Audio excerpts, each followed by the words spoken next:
কোচবিহারে ঐতিহ্যবাহী স্থানে অশ্লীল ভিডিও তৈরির অভিযোগ।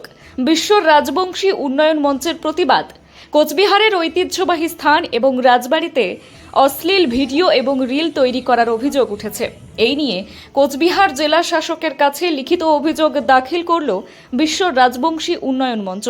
সংগঠনের পক্ষে অভিযোগে বলা হয়েছে, কোচবিহার রাজবাড়ি এবং অন্যান্য ঐতিহাসিক স্থানে কতিপয় কিশোর কিশোরী অশালীন ভিডিও বানিয়ে চলেছে, যা স্থানীয় সংস্কৃতি এবং ঐতিহ্যের জন্য অপমানজনক। এই ধরনের কর্মকাণ্ডে জনসমক্ষে নৈতিকতাহীন আচরণ প্রদর্শিত হচ্ছে বলেই দাবি করা হয়।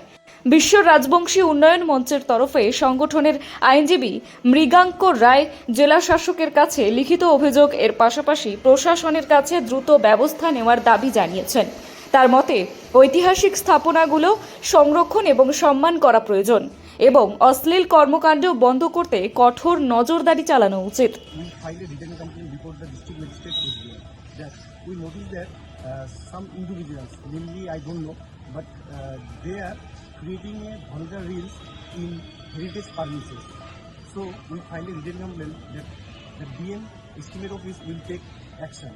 আর একটা কথা আমি খবর চাই, যদি কারো এই হেরিটেজ জায়গার কারো যদি অসভ্য ভিডিও বানায় বা যাই হোক না কেন, বিশ্ব রাজবংশী উন্নয়ন মঞ্চের ছাড়ি কথা বলবে না।